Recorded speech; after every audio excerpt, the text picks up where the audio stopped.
De los 40.000 tripulantes de los submarinos U-Boot alemanes, más de 30.000 jamás regresaron a casa.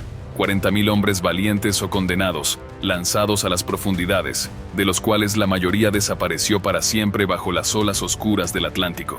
Estos temibles depredadores submarinos hundieron más de 2.700 barcos aliados, causaron miles de muertes y sembraron el terror en las mentes de los marineros que se atrevían a desafiar los océanos.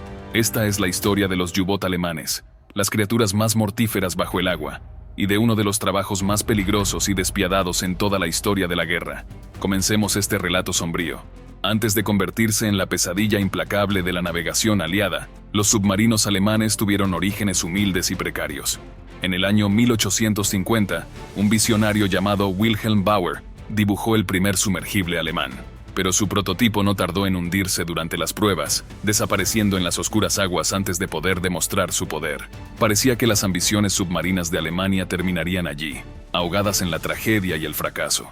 Sin embargo, contra todo pronóstico, Bauer y sus 2 tripulantes lograron escapar con vida del naufragio, lo que permitió que las pruebas continuaran y la idea no muriera con ellos. La forma del moderno U-Boot, o U-Boot en alemán, comenzó a tomar forma a principios del siglo XX. Alemania estaba desesperada por desafiar la supremacía naval británica, pero los costosos acorazados no eran la respuesta, demasiado caros y lentos de producir. Así que, con la frialdad y la astucia propias del ingenio alemán, optaron por una estrategia mucho más siniestra: atacar el comercio marítimo aliado con submarinos. Para el estallido de la Primera Guerra Mundial, Alemania ya contaba con 28 U-Boot listos para la acción, preparados para hundir y sembrar el caos en las rutas marítimas. En cuestión de semanas, el submarino U-9 logró hundir 3 cruceros británicos en menos de una hora, dejando a su paso más de 1.400 marineros muertos. Con ese acto, las reglas de la guerra naval cambiaron para siempre, y los mares nunca volverían a ser los mismos. Pero estos primeros U-Boot distaban mucho de ser verdaderos submarinos modernos. Su función principal era operar en la superficie, sumergiéndose solo para atacar o evitar ser detectados. Sus motores diésel propulsaban la navegación sobre el agua y recargaban baterías que permitían la breve inmersión. En esencia, estos submarinos funcionaban con baterías glorificadas de automóvil, con un tiempo bajo el agua muy limitado y solo a velocidades lentas. Tenían que salir a la superficie con frecuencia, exponiéndose a los ataques enemigos y quedando vulnerables nuevamente. Al principio, las tripulaciones alemanas seguían las reglas de premio, detenían barcos mercantes, permitían que las tripulaciones abandonaran sus naves y luego hundían las embarcaciones. Pero ese comportamiento, gentleman, no duró mucho en las crueles aguas del Atlántico. Los británicos respondieron desplegando los llamados barcos Q, mercantes disfrazados con armas ocultas, diseñados para atraer y destruir a los submarinos U-Boot. Cuando los comandantes alemanes comenzaron a ser volados en pedazos, sus tácticas cambiaron radicalmente. La caballerosidad murió rápidamente en esas aguas heladas, dando paso a la infame guerra submarina sin restricciones, donde cualquier barco, militar o civil, podía ser atacado sin previo aviso.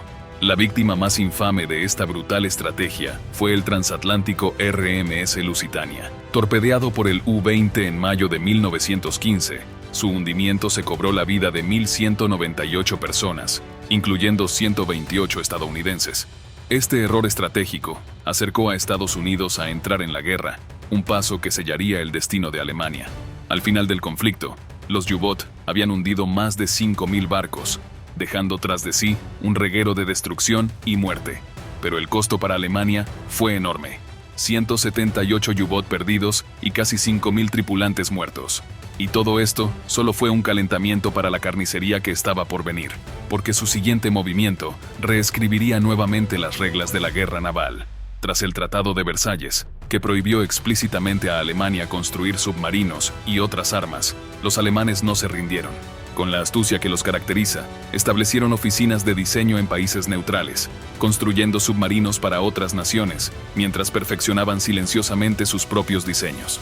En 1935, Hitler rompió abiertamente el tratado y anunció la rearmación de Alemania. Mientras tanto, el almirante Karl Dönitz desarrolló la táctica más temida de la Segunda Guerra Mundial, la manada de lobos o Wolfpack. En lugar de cazar solos, grupos coordinados de submarinos atacaban juntos para abrumar a los convoyes mercantes aliados, protegidos por escoltas. Para la Segunda Guerra Mundial, el Tipo 7 se había convertido en el caballo de batalla de la Kriegsmarine. Con una longitud de 220 pies, podía viajar 8.500 millas náuticas sin repostar y sumergirse hasta 750 pies en emergencias, aunque normalmente operaba entre 300 y 500 pies. Estas inmersiones de emergencia a menudo causaban crujidos alarmantes y filtraciones en los cascos poco fiables, mientras el océano amenazaba con aplastarlos como si fueran simples latas. El plan alemán era hundir todos los barcos que transportaran alimentos, combustible, armas o tropas hacia Gran Bretaña, asfixiar la isla, aplastar la moral y forzar la rendición sin necesidad de una invasión terrestre. Decenas de submarinos U-Boot se deslizaron silenciosamente en las frías y profundas aguas del Atlántico, acechando a los lentos convoyes mercantes. Cada barco hundido significaba miles de toneladas de suministros perdidos, miles de vidas afectadas y un golpe brutal a la logística aliada. Todo se trataba de generar caos, de desestabilizar por completo la cadena vital de la guerra.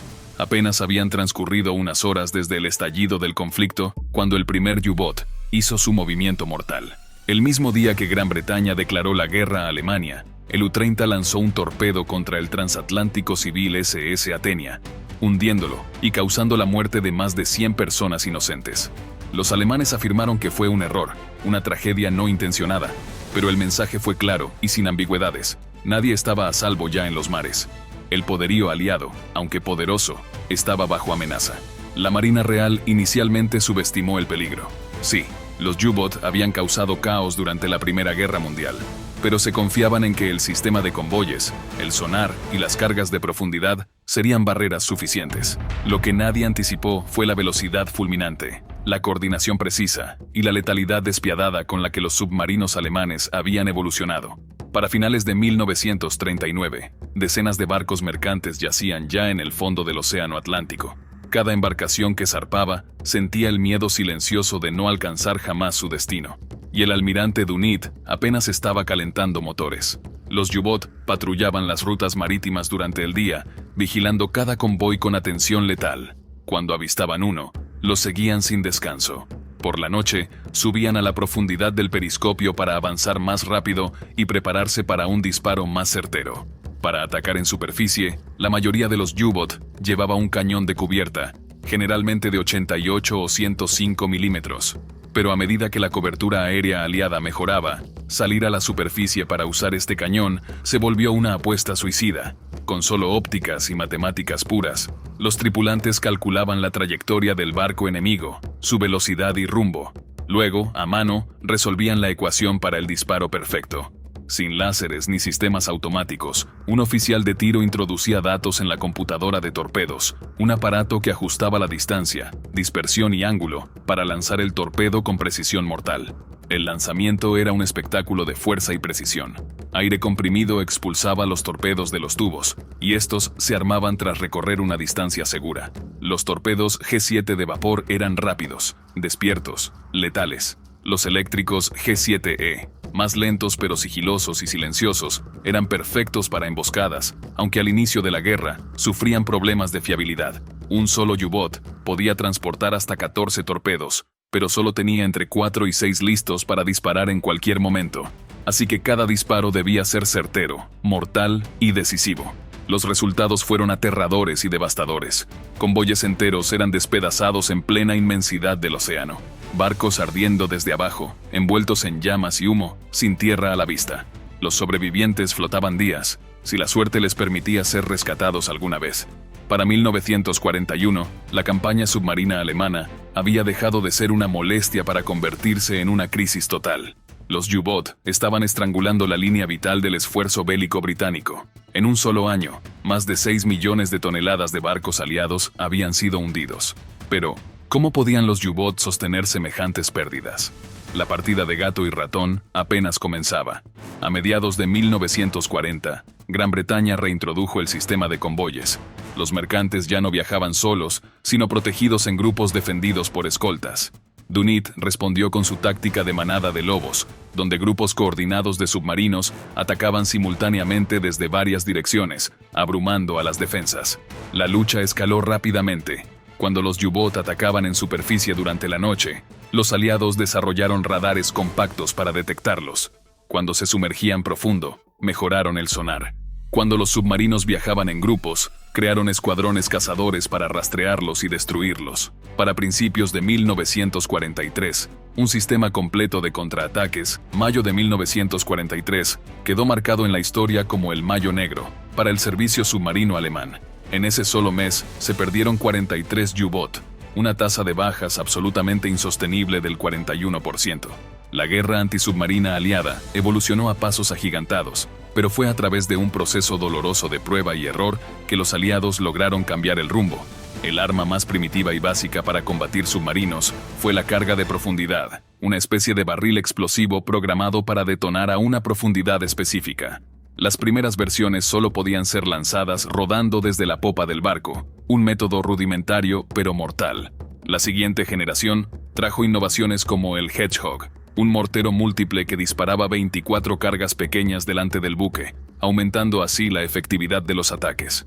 Cuando una carga de profundidad estallaba cerca, generaba una onda de choque violenta capaz de causar daños severos al U-Boot, hacer estallar su casco o incluso forzarlo a emerger, donde quedaba expuesto y vulnerable. A corta distancia, el efecto era devastador, aplastando al submarino como si fuera una simple lata de refresco. Pero no solo los barcos representaban una amenaza.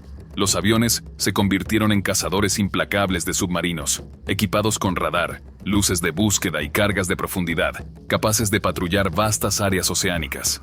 Para 1943, ningún U-Boot podía emerger en el Atlántico con la certeza de no ser detectado y atacado. Cuando se veían obligados a permanecer sumergidos, enfrentaban barcos equipados con sonar y cargas de profundidad mejoradas que los mantenían bajo una constante presión. La ventaja tecnológica había cambiado de forma decisiva, y los que antes eran los temidos depredadores, ahora eran presas desesperadas en un océano implacable. Ahora es fundamental comprender cómo era la vida a bordo de un U-Boot y por qué era mucho peor de lo que cualquiera podría imaginar. Las condiciones de vida empeoraban dramáticamente durante patrullas que podían durar hasta 12 semanas. La calidad del aire era uno de los mayores desafíos inmediatos. Los primeros modelos carecían de sistemas efectivos de purificación, por lo que después de apenas 24 horas bajo el agua, las tripulaciones comenzaban a sufrir fuertes dolores de cabeza, y la situación podía tornarse rápidamente peligrosa. Aunque los modelos posteriores incorporaron algunos sistemas de purificación, estos seguían siendo insuficientes para inmersiones prolongadas. En un espacio habitable de apenas 50 metros cúbicos, se amontonaban alrededor de 50 hombres. Los tripulantes no tenían camas propias, practicaban el llamado hot bunking, compartiendo camas en turnos rotativos de 8 horas. Solo el capitán disponía de un camarote privado, y aún ese espacio era casi tan pequeño como un armario. Los hombres vivían casi encima unos de otros, con literas apiñadas entre torpedos y maquinaria ruidosa. La comida comenzaba razonablemente bien al inicio de la patrulla, pero tras semanas, el menú se reducía a galletas secas y carne en conserva. El agua potable era limitada a 2 galones por hombre al día, para todas las necesidades, lo que convertía el baño en un recuerdo lejano y forzaba a los hombres a pasar semanas sin lavarse. En esos espacios cerrados y húmedos, brotaban infecciones cutáneas dolorosas, conocidas coloquialmente como la podredumbre del U-Boot. La tripulación bromeaba diciendo que podían olerse antes de verse. Más allá del malestar físico, estaba el constante terror a la muerte instantánea y brutal. Las fallas en las baterías podían liberar gases tóxicos que en el confinamiento del submarino se volvían rápidamente letales.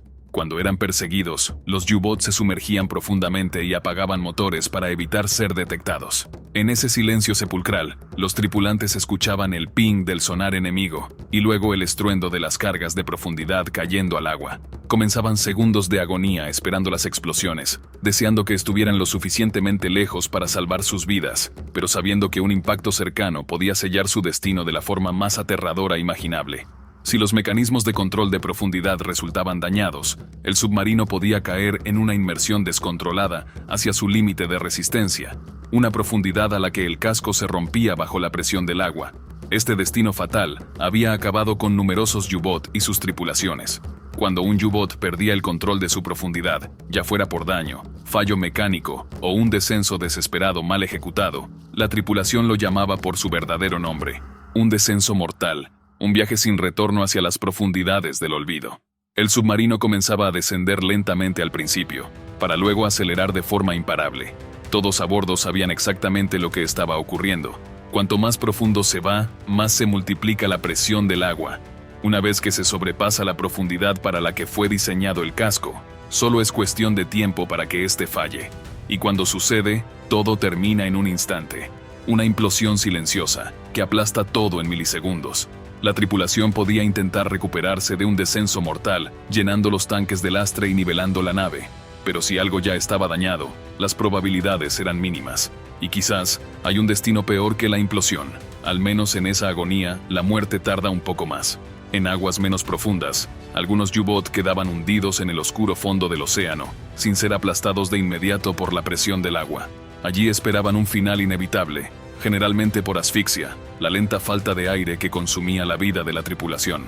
Pero lo peor era el terror a que el agua se filtrara lentamente dentro de la nave, obligándolos a resignarse mientras la humedad subía hasta el techo del compartimento. Esa era la peor pesadilla. No el fuego ni los ataques, sino ser arrastrados vivos, atrapados en un ataúd de acero, descendiendo sin freno hacia la nada absoluta. El fuego, por su parte, era otro enemigo constante y aterrador, una amenaza siempre presente que acechaba en cada rincón del submarino. Los hombres vivían apretujados, amontonados como sardinas entre los torpedos letales, los depósitos de combustible inflamable y las baterías eléctricas, un cóctel explosivo listo para estallar en cualquier momento. ¿Qué podría salir mal en un lugar tan confinado y peligroso? Y, cuando el incendio se desataba bajo el agua, apagarlo no era ni remotamente sencillo ni rápido, ni tan fácil como podría imaginar cualquiera desde afuera. El submarino estaba dividido en múltiples compartimentos herméticos, cada uno sellado con escotillas de presión, especialmente diseñadas para contener cualquier inundación o fuego que se propagara. Sin embargo, ese mismo sistema de compartimentación representaba una condena adicional, porque si algo iba mal en uno de esos sectores, la tripulación se veía obligada, y a veces con urgencia vital, a aislar esa sección por completo, sellándola herméticamente para evitar que la tragedia se extendiera a otras partes del submarino. Pero ese acto de contención significaba un sacrificio terrible. Para quienes no lograban abandonar esa zona antes del cierre de las escotillas, el destino era la muerte segura y rápida, una condena fatal. Así se explica la horrenda y aterradora tasa de bajas que superaba el 70%, una cifra escalofriante que refleja el infierno que era servir en un U-Boot. La historia de estos submarinos y sus tripulaciones es tan vasta, tan profunda y tan llena de tragedias que sería imposible contarla toda en un solo video, pues cada misión, cada hundimiento, cada sobreviviente tiene un relato intenso y estremecedor. Aún quedan muchas misiones increíbles, momentos de locura absoluta, historias de valentía, desesperación y tragedia que esperan ser contadas, relatos que sacudirán tu alma y abrirán las puertas a ese mundo submarino implacable y aterrador que fue el reino de los U-Boot. No te pierdas más historias impactantes como esta. Suscríbete ahora y acompáñanos en cada aventura bajo las olas y más allá.